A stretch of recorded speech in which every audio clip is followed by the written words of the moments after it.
Everybody, welcome back to So Bad It's Good. Today, we have returning guests, but the last time I talked to them I talked to one of them in my DMs and my dreams all the time, but overall, they haven't been on the show in years because they are so damn busy doing every TLC show, doing Netflix shows, and my dream, you guys know, is to do a live show one day, and they are doing it, and they are doing it so well, selling out venues across the nation, and that's not even like hyperbole, that's actually happening, but you know them as Jake, Anthony, and Matt Marr. Jake, of course, Poodle. They are from a podcast called Reality Gaze. And I just want to say, in honor of Poodle, I have something that I would like to.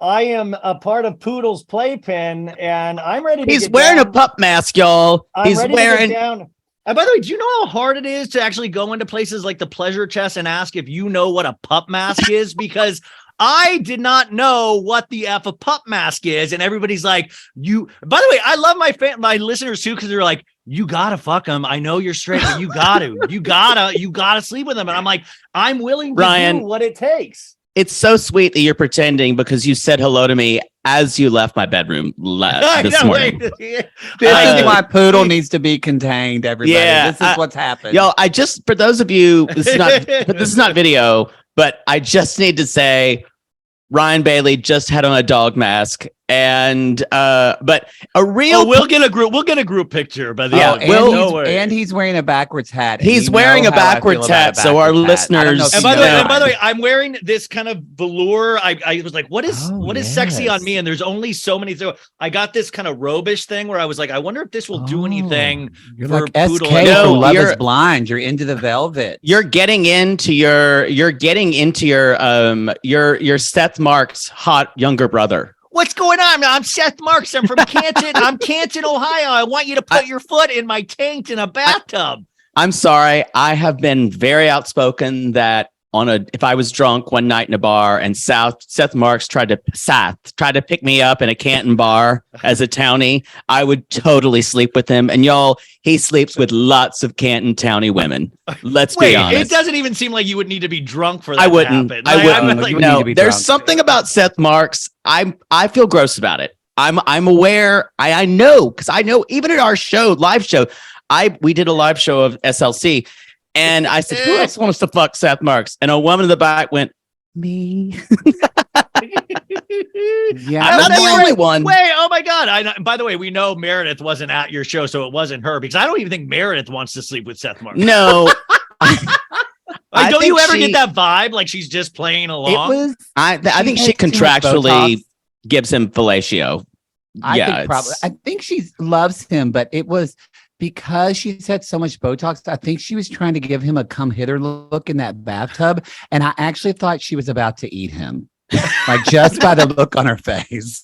Well, I had never been that uncomfortable since like the Real Housewives of Orange County Tamra Eddie scene. I don't know if you're familiar with back in the Real Housewives of Orange County days, but there was a horrible bathtub scene where you really feel bad for these cameramen. I mean, especially even on Love Is Blind, 90 Day, these cameramen don't get their due, or camera women. No. Is that they deserve combat pay for some of these scenes that they have to film.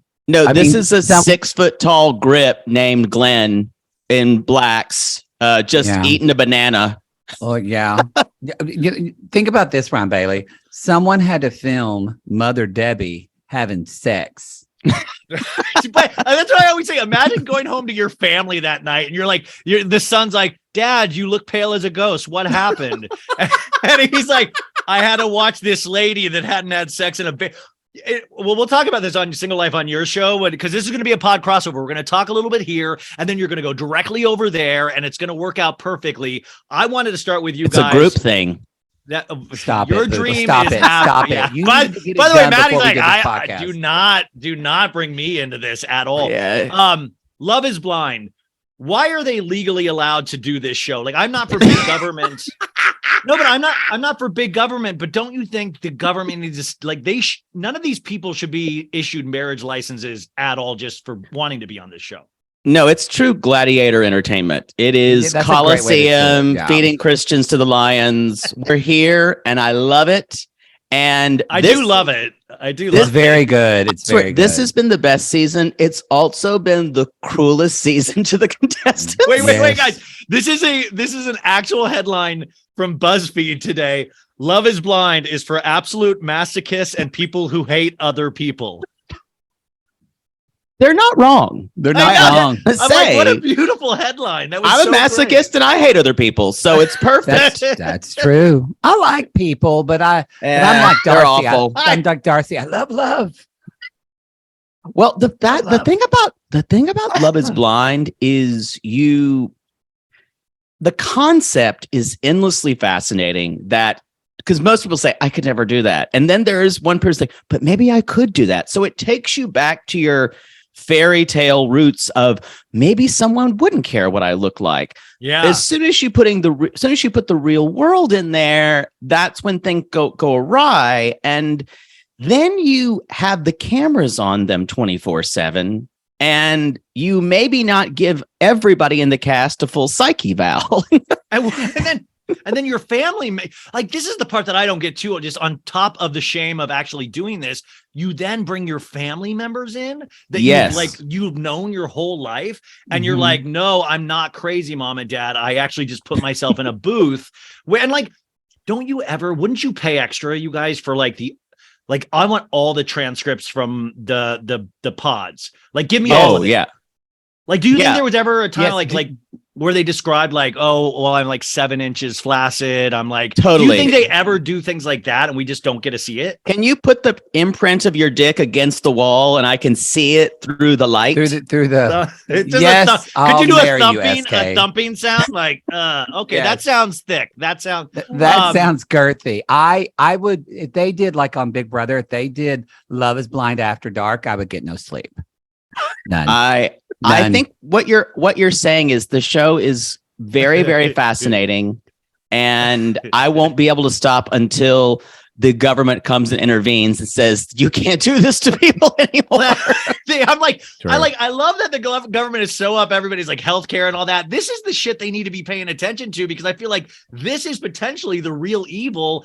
And what I love about this is that the show that we've even seen in the second season, you guys, it's almost like they signed a year contract where the people that stayed together, once that year's up, they're like, sorry, didn't work out. That was season 2 was so influencer heavy and gross. Looking back, we covered After the Altar, which is their kind of like, here's what they're doing now. But we didn't want to because we hated everybody on the show. But season 2 was rough because the two couples who did get married, they kind of, I don't know if you remember we had a lot of problems with the difference between the pre-wedding episode and the wedding episode, because kind of like we missed a lot. And you feel like there's like huge gaps of like pieces missing that you're like, did I half watch this? I'm pretty sure I watched it like fully. Which we missed a little bit, and all that is part of Love is Blind. That is one of the few reality shows where they actually integrate into plot things that happened off camera. So it's a little bit mind jarring. So frustrating. That's like a reality TV Bible. You don't do that. If it's not seen on TV, then it's not talked about. And so they did a little bit of that in season 1. They did a lot of that in season 2 in the reunion. And then we got a lot of that, especially with like Cole and Zenab in this Cutie Gate. Dude, Zenab said there was this whole thing where he was hitting on somebody and he's like, please roll, if you have the tape, roll the tape. Yeah. I mean, this guy is a 25-year-old doofus, like, and he was charming at first in a way, but we all got tired of him. Yeah, you came on. I mean, we were boning. But we're tired. I would totally fuck him. But it wouldn't be good fuck. It wouldn't be. No, he's a terrible lay. No. He's a terrible. Wait. Who would be better, Seth or him? You know, Seth, just depends on how many bourbons Seth has had. I think, and also I think Seth would be more open to choking Poodle because he knows, gives me Baptist. A little bit of, he gives me what I want. Yeah. Is this what you want? I'm going to strangle you real good in Canton, Ohio. Yeah. Seth Marks is dirty as fuck, y'all, and you all know it. He is. Oh, you know, like he has that look in his eye. But okay, so today, Zanab, I was just watching the finale, and it didn't, and also, by the way, could you guys host from here on out? Nick Lachey, like the even Nick Lachey, and no offense to Vanessa Lachey, she seems to carry that couple, but Nick like throws in a comment at the reunion of like, I got you by offering for you to be in one of my videos. Like nobody wanted to be in your videos. What are you talking about? I mean, No. I kind of did when I was 14, but now no. They both shined on season 2 reunion. They fucking went in and they were great. On Shake mostly. So we thought this would be, there was so much to go in on them about. The season was great, wonderful, the best season, but I actually think the worst reunion we've had because it was very obvious that they wanted to bring certain plot lines, things like scariness of Matt was not talked about at all. And we call him Yosemite Sam. When he gets angry, like, oh man, you sleep with somebody else. I'm not gonna be played again. So that's Colleen.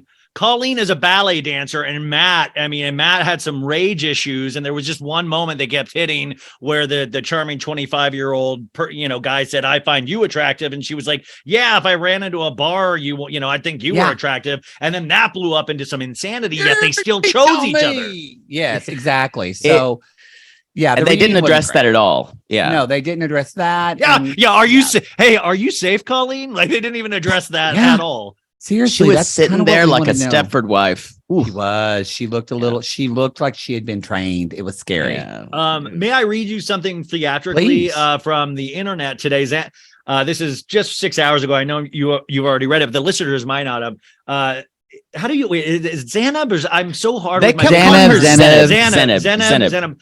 Okay, this is her Instagram post, and it's a slideshow of pictures of her and Cole, and it's directed at Cole, but it's also directed at us. Cole, I fought for us until I couldn't anymore. I know you know that. I know you know why I said what I said. I know you know what you did. It's okay if you aren't ready to talk about that yet, Zai. Okay, an apology for the internet. She used the word apology. I am sorry. I'm sorry you weren't in that relationship. I'm sorry you didn't feel what I felt. I'm sorry we don't have the same triggers. I'm sorry me standing up for myself offended you so greatly. I'm sorry you didn't see all the reasons for what I said. I'm sorry you didn't live that life for me. I'm sorry that you don't know me. I'm sorry your insecurities are different than my own. I'm sorry your online hate says so much more about you than it ever will of me. I'm sorry that Deep T's wedding was a week before mine, long before you or I knew her story. I'm sorry you are attacking my faith. I'm sorry you don't believe me. I'm sorry I know how worthy I am. I'm sorry you have the time to be a keyboard warrior. I'm sorry I'm not a paid actress. I'm sorry I can't cry on demand. I'm sorry you feel manipulated, gaslit, and played. I'm sorry I'm your villain. I'm sorry I'm your bad guy. I promise you I'm not. One thing about me, I choose my words carefully, and I stand by everything I said. Is Lisa Rinna writing her Instagram posts? Like that was insane. That's like a Juilliard monologue. Give her a show. Give get off a show. Get off the cross. We need the wood, girl. That's what I'm saying. Jesus is like, it's too much. Like it's too much. I just what could you believe that? I mean, I can, but could you believe it? I can believe it. I mean, I think the thing that is a problem on the internet right now, people feel like if you somewhat agree with Cole, then that means you're against Zenna. And if you agree, and vice versa. Team so-and-so or team this. And we had a big problem with the way Zenna handled that wedding, but we've never said that Cole is a wonderful guy and didn't say really fucking shitty shit to her. Two things can be true at once. We always say that on the show. And I think two things can be true at once. Jake says that too. And again, that's what he says every time I say Ryan Bailey is not gay. And Jake says two things can be true. And you know what? You can be not gay and sleep with men. I'm just saying, thank God this is on Zoom. That's all I'm saying. I know. Listen, I just want to even see what if it moves? What if something moves down there? Like my best friends are gay. I think that's a compliment. So every time I get messages from your listeners going, he's talking about you again, I'm like, our listeners, thank God. Yeah, thank God. Our listeners our listeners, I think, would pay to see me have sex with a man. That is how interested our listeners are in my life. Is that a special Patreon level with you guys? Is that true? It would be. I'd do it. Go to picklefinder.net. My dream is to be on a live show so bad. I'm willing to have sex with you on stage at a reality gaze stage show. That is a special VIP price. I'm not going to hold you to having sex. However, the next time you should come to a live show and you'll definitely come on stage. Playpen. Oh Yeah. my God. And I've got the mask. You've got the pup mask. I promise I'm it working now. out with a trainer so I can try to be acceptable for you and your audience. We'll see. Okay. Okay. So Love is Blind. We walk out of this thing and I just want to keep. I think this is so worth watching, you guys. You can stream all of it now back to back. It's so good. You will feel so good. many ranges of emotions, from shame for yourself, from like kind of like there's weird moments of joy. And like you said, I love that thing you said a second ago about it does take you back to that time in your life when you actually felt love for the first time, or you got excited about exchanging thoughts with somebody else. And going like, I hope this person likes me, and I hope this person likes me. There is a cute element, and then it just gets so dark.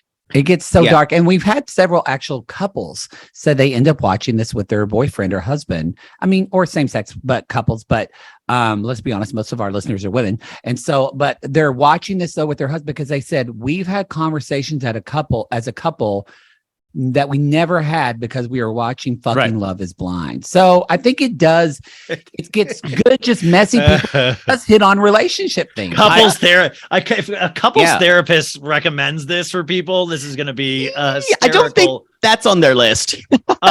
Before we move on to Salt Lake really quick, I just wanted to ask you just about another couple, Nancy and Bartise. Yes. Now, Nancy, I think Nancy is a gorgeous woman. Like, I mean, not even a question. Like, just, she's really pretty. She became my favorite of the show. I hated her at the beginning because Jake said to me, he's like, "You're gonna like Nancy. You're gonna like basic."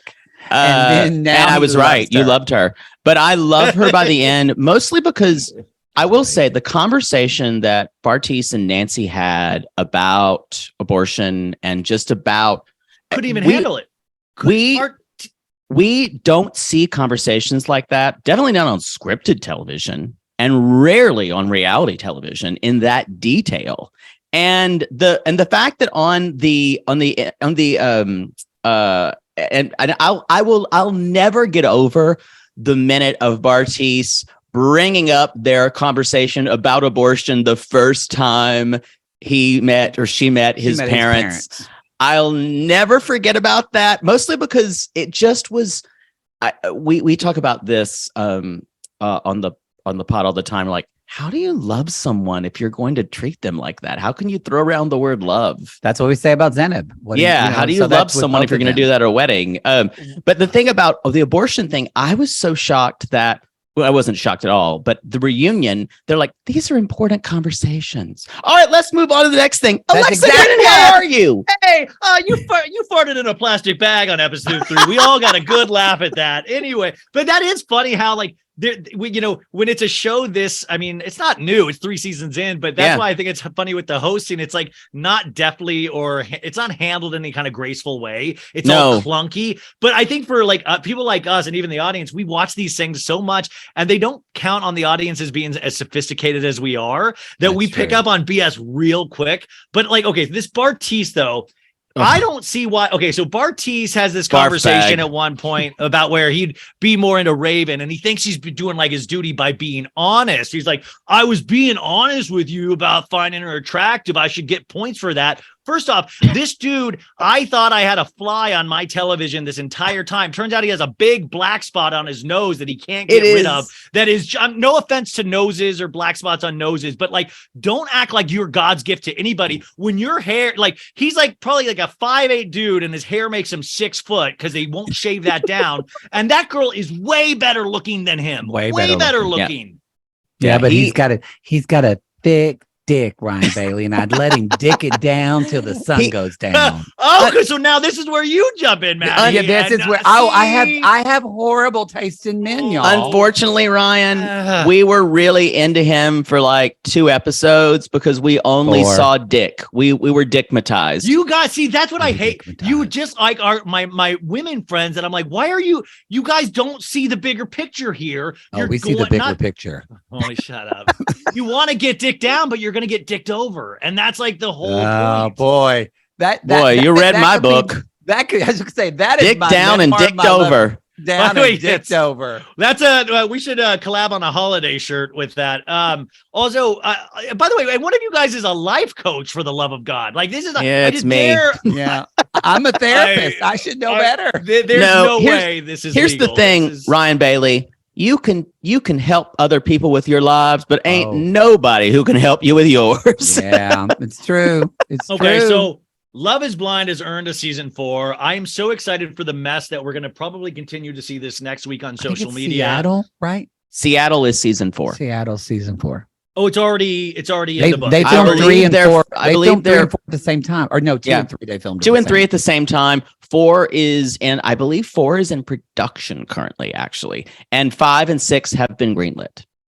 But why not release? Like, I would buy a hardcover book of all of the conversation. I keep saying this, but I want all I the would. conversations. I I would. want from the beginning, because some of these people come into these first episodes, you guys, and they're like, I was looking forward to this all day long. And I'm like, why? It didn't even seem like you said anything the time before. So how were you looking forward to this? We wish there was more time in the pods. Yeah. We wish that they We- did maybe yes. 2 more episodes in the pods. And I want more time in Yes. the pods with Andrew being crazy and being the pickup artist. Wait, is that the wait? That's is the eye drop Asian guy. dude. The Asian Yeah. dude. He And let- was incredible when he He was was telling horrible. guys in the first. He told this like how he met an older woman overseas that taught him how to unlock the Gentle- secrets of gentle love, and step. Yeah. he would love to share that. And the girl was like, I thought she would be like, let me out of this room immediately, but she was like receptive to it at first. And I was like, I'm doing I everything. think that was wrong. Nancy. I think that was Yes, it Nancy. was. Yeah. It I think he was was. kind of pretending, but here's the deal, Ryan Bailey. I'd let him dick me down too. The thing is, That's Let's no. just problem.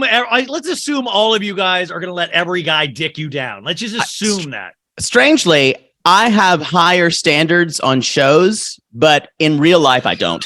Yeah, this is true. This is true. But Andrew is okay. hot. Okay, I have 7 or 8 more minutes with you guys. I want to do a hard left, go over to Salt Lake, because I know you don't really get to talk Bravo except below deck a lot of the time. Don't you love it that now they've got it programmed into the keyboard? So they're Oh. like,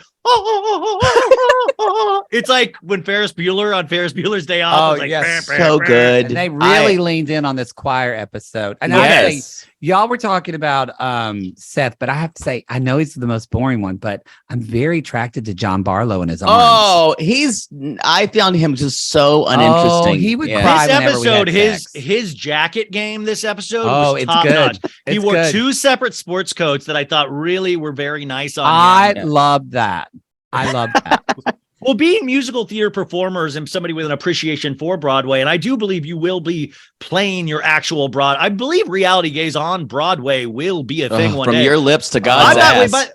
but Poodle's going to be so coked out for No, that but like- show. But I'll be there too. I'll be in the pin. I'm gonna make it on Broadway Yes. 2-year show. Okay, but the choir episodes. So here's the deal. Like, I love these. What would be your thing that they beg these housewives, usually at 3rd season, where they'd be like, we're running out of storylines. Was there something in your past that you don't do anymore that you used to do that we could base? And for Heather, it seemed to be like, well, I did sing in a choir once. And they're like, that's it. We're going to do a choir. What would that be for you guys if you were housewives? That would probably be. I was a clogger as a child. Sure. No, we figured. Yeah, it makes sense. Yeah. But I would probably try to get back into it, or I can see them doing something like that. I think And, mine would be, it could be that I was a mascot. I was a very good mascot. I was a Longhorn. It's the only thing I'm conceding. I've never heard this story. Very good. But that's not really a group activity. So I Yeah. feel like something I never did because I was too worried about being made fun of is I think that I would do color guard because I always wanted to twirl the rifles. Yes. But I Yeah. was also scared of them. So it would be just videos of me throwing a rifle up in And the air dropping then one. screaming and running away because it's coming at my face. We were never Ryan. We were Yeah. never boys who could catch things. We could No. throw balls, Yeah. but we couldn't catch them. No. it was scary. It wasn't I got- until college where we learned to catch No. mainly STIs. Yeah. Yeah. No, and rest. Yeah. Thank you guys for promoting a positive image for getting tested and all of that. Yes. stuff. of course. Hey, Let's I've get caught tested. HPV like 5 times. Yeah.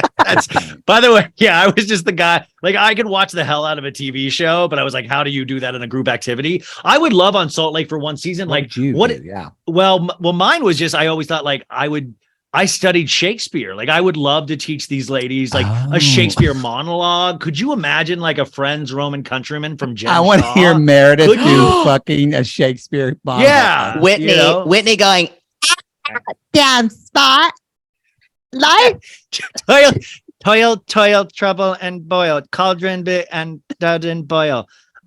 He should have died here after. There would have been time for such a word. I love that 10% of the audience gets what we're saying right now. No, It's Ryan, for the Shakespeare nerds, you guys. Ryan, that's usually my bits. About 10% of the audience gets This is them. why Poodle wants to fuck you. I made a little Abner musical reference the other day, and about 2% of people got it. Oh, I made a Carrie, like they did a Carrie musical, you guys. Yes, they it was, did. Like, released, and there's a great book on the Carrie musical. It was only released. It was like the disaster on Broadway before Spider-Man the musical. It's fantastic, and it's anyways. Okay, so the choir. What an amazing gift, because I love that there was only 10 people at the audition. I love that there was more people judging, and they're all gay. I love and I love this gay is men. where I love that Lisa Barlow brought her A game so hard. She Like, really did. She rearranged the manger. No, that's not right. No cripple, like she went too low. Sorry, do it. No, she just kept saying, "I need to do it lower. It's too high." Yeah, She actually was one of the better ones. I have to say, Whitney and Angie were just trash. I loved that. My favorite thing was everyone had to sing something that was like 80 years old or rights. Yeah, so it's like, I'm going to sing "When the Saints Go Marching In." I'm like, who's heard of that in 100 years? No, it would be great Because of rights. What's in public domain? Christmas Carol. I thought someone was going to say, "Wait till the sun shines, Nelly," or something like that. All of a sudden a spiritual pops out. Like, what are you talking about? Like, but then I was like, by Stephen Foster. Jen Shaw really does not seem to be still like taking care of like saving money. I thought it would be hysterical if she had paid for the rights to like Jailhouse Rock. You're like, wait, that's not. That would have but that's very sad. Talk about someone getting a redemption arc. Oh, but okay, they're trying. Do you guys think they're doing the redemption arc because they realize it's going to be such a hard left that it's going to not shock the audience, but it's going to be so powerful when that plea? Like, I almost feel like they're doing this so they can pull out the rug and it'd be actually a really powerful episode. Or do you think they're just being bullshit? I think it's two things. I think that is very true. And I think they're also like, hey, all these people that we put on this show are fucking racist or QAnon, and we have to kick them off. So she actually gives us good show. I mean, because really, she's one of the kind of the strongest. She still does. She still gives good. No, she still does. I hate it. Good show. Like I love Jen Shaw. Like it's gonna be. I think she's amazing. I do. The show's gonna be amazing. horrible. She's just a horrible person, but she's great. Took advantage of people. But I'm sorry. What do you can't recast someone who comes up with a line saying "you're fat elf on a shelf husband." I mean, that's what I said.